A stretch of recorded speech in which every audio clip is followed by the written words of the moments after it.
Baik pemirsa, masih di Damai Indonesiaku spesial Ramadan, masih dengan tema besar kita kemuliaan bersedekah di bulan Ramadan. Guru-guru kita sudah siap dengan jawaban-jawaban yang insya Allah akan ditanyakan oleh para jamaah yang ada di sini. Saya persilakan Bapak Ahmad Sucipto yang akan nanti insya Allah akan dijawab oleh Abah Rodbahar. Silakan. Bismillahirrahmanirrahim. Assalamualaikum warahmatullahi wabarakatuh. Waalaikumsalam warahmatullahi wabarakatuh. Perkenalkan Abah Abdi Ahmad Sucipto. Abdi ngajar di Sekolah Smart Excellence Indonesia. Guruna para barudak ya. Hari ini Abah mau sedekah itu baru tadi baca hadis. Kalau yang sedekah ilmu dibilang kazabta, mujahid kazab, hartawan kazabta. Ngelihat di medsos sedekah-sedekah marah-marah. Sedekah-sedekah dibilangnya serakah. Itu iya niat jadi belak-belok bah. Kayak di Marquez itu di Stadion Mandalika. Belak-belok nyeblok. Akhirnya salah niat. Oke, Pertanyaannya sederhana bah. Ayan tuh niat atau doa biar sedekah kita karena Allah di awal, saat dan setelahnya bah. Abdi karena fakir haus doa mohon didoakan bah. Terima kasih. Assalamualaikum warahmatullahi wabarakatuh. Waalaikumsalam warahmatullahi wabarakatuh. Silakan Abah. Pertanyaannya cukup bagus Ustadz. Ini guru daripada anak-anak. Subhanallah, pertanyaannya cukup bagus begitu karena banyak orang yang sodakoh tidak diterima oleh Allah Subhanahu Wa Taala di akhirat, bahkan dikatakan kamu berbohong. Kenapa? Karena Allah Subhanahu wa Ta'ala jauh-jauh hari 14,5 abad yang silam telah menyampaikan dalam firman-Nya, a'udzubillahi minasyaitonirrajim wa ma umiru illa liya'budullaha mukhlishina lahuddin. Dan aku tidak perintahkan kepada kalian untuk beribadah kepada Allah Subhanahu wa Ta'ala kecuali beribadah dengan ikhlas. Jadi harus ikhlas. Bagaimana ciri ikhlas itu? Ciri ikhlas itu apabila tidak terkena penyakit, 4 penyakit. Yang pertama penyakit riya. Ketika sodakoh ingin dilihat orang, ibadah ingin dilihat orang, begitu namanya riya. Jadi kalau dia masukin kotak pada saat berjalan, dompetnya dibuka lebar-lebar, kemudian digulung-gulung, dilihatin dulu, baru dimasukin, itu namanya riya. Ini penyakit ikhlas yang pertama. Yang kedua penyakit sum'ah. Ingin didengar orang kalau kita ibadah. Begitu. Bagaimana ciri kita menjadi orang yang ingin didengar ketika kita ibadah? Contohnya dalam sodako. Ketika DKM mengumumkan alhamdulillah sudah terkumpul infak sodako dari jamaah sekian, dari Fulan bin Fulan sekian, dari Fulan bin Fulan sekian, dari Fulan bin Fulan sekian, maka disebutlah nama kita, maka kita merasa bangga. Begitu, itulah ciri orang yang sum'ah, senang apabila sodakohnya diumumkan. Sedangkan mereka yang tidak terkena penyakit sum'ah, ketika diumumkan disebut namanya, istighfar banyak-banyak kepada Allah Subhanahu wa Ta'ala. Penyakit yang ketiga ujub, merasa lebih istimewa, lebih hebat daripada orang. Berangkat sebelum azan subuh ke masjid, di masjid ngambil Quran sebelum datang waktu subuh, terus sholat subuh, qobliyah subuh, terus sholat subuh ikut jikir, terus diteruskan dengan zikir pagi. Orang-orang sudah pulang, dia masih berzikir di masjid. Pulang ke rumahnya, kata istrinya, "Papi, kok pulangnya belakangan?" "Siapa dulu?" Begitu. Nah, yang nyebut siapa dulu ini penyakit ikhlas. Dia tidak terasa sudah menjadi orang yang ujub, merasa lebih hebat pulang belakangan dari masjid, padahal itu adalah penyakit daripada ibadah seseorang. Yang terakhir adalah takabur. Takabur itu penyakit iblis.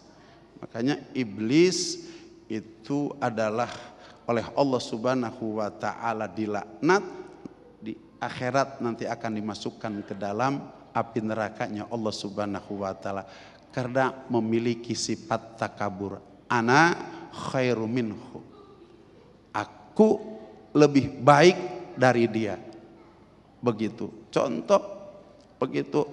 Dia sodakonya lebih besar. Masjid lebih beruntung, pesantren lebih beruntung. Tapi dia setelah sodakohnya lebih besar, dia merasa aku yang paling hebat daripada kalian. Pada saat itu diucapkan atau tidak, tapi hatinya mengatakan ana khairu minhu, maka itu adalah penyakit daripada ibadah, termasuk di dalamnya sodakoh. Jadi insya Allah kalau kita menjaga ibadah kita, sodakoh kita dari 4 penyakit ini yang disebut dengan ria, yang disebut dengan sum'ah, yang disebut dengan ujub dan takabur, maka insya Allah solat kita, sodakoh kita, puasa kita, bangun malam kita, terawih dan tahajud kita akan diterima oleh Allah Subhanahu wa taala. Masya Allah, betul-betul kita berharap pada diri kita semuanya bahwa menjaga hati Abah ya, menjaga dan juga membersihkan hati agar kita terhindar dari itu semuanya. Baik, kami persilakan Ibu Nur Saadah yang insya Allah nanti akan dijawab oleh Bapak Ustadz Rustandi, mohon maaf. Silakan. Assalamualaikum warahmatullahi wabarakatuh. Waalaikumsalam warahmatullahi wabarakatuh. Mohon izin Pak Kiai dan Pak Ustadz, saya dari Majlis Ta'lim Al-Madinah. Ya. Yang saya akan tanyakan, di samping mendapatkan kecintaan dan kemuliaan dari Allah Subhanahu wa taala, dan yang telah tadi dijelaskan oleh Pak Kiai dan Pak Ustadz, adakah keutamaan lain yang akan didapatkan dari bersedekah di bulan Ramadan ini? Mohon penjelasannya.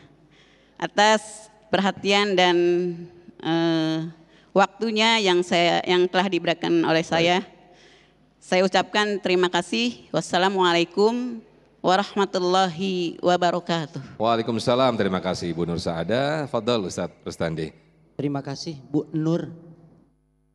Baik, tadi saya sudah sampaikan bahwa ketika kita bersedekah di dalam bulan Ramadan akan Allah ganti dibalas dengan 700 kali lipat. Itu garis secara umum, bahwa itu akan Allah ganti kepada kita sebanyak 700 kali lipat. Manfaat dari bersedekah di bulan Ramadan itu pasti akan memiliki kesamaan, sama manfaatnya. Cuman kalau faidahnya itu lebih besar di dalam bulan Ramadan. Kayak tadi saya sampaikan, ingin kita bersedekah, ada orang sakit pengen sembuh, pengen cepat sembuh nih, sedekah gitu. Makanya ada hajat, pengen hajatnya cepat dikabul sama Allah, sedekah.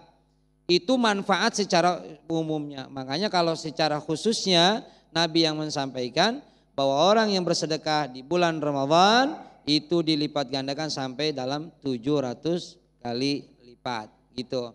Dan intinya bagi kita, saya menyimak dari Abah saja tadi. Sodakoh mah sodakoh saja.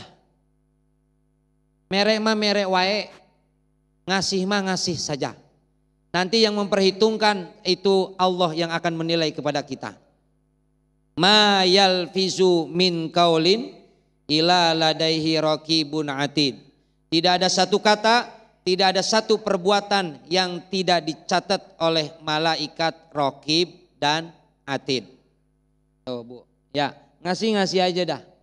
Yang jelas pengen disebut orang soleh itu bukan hanya hablum minallah, tapi hablum minanas.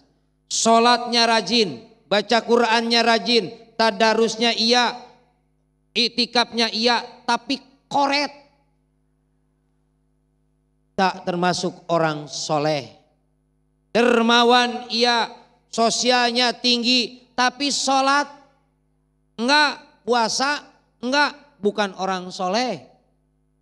Orang soleh itu yang hablum minanasnya baik, hablum minallahnya pasti di mana ayat wa aqimis sholah pasti kesananya wa atuz zakat. Dirikan sholat, keluarkan zakat. Ulah tibang getol doang sholat, ari koret mah teu jadi soleh. Tetap harus hablum minallah baik, hablum minanasnya juga baik.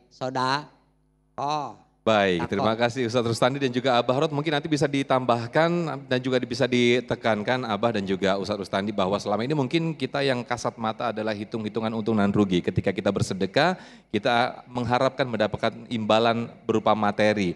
Atau mungkin bisa ditekankan nanti kira-kira selain kita mendapatkan ganti materi, ternyata juga ganti kesehatan dan juga umur yang panjang itu juga mungkin bagian daripada balasan dari Allah atas sedekah-sedekah kita. Dijawab nanti Abah dan juga Ustadz Rustandi, tetaplah di Damai Indonesiaku Spesial Ramadan. Ku bersujud kepadamu, memohon ampunanmu.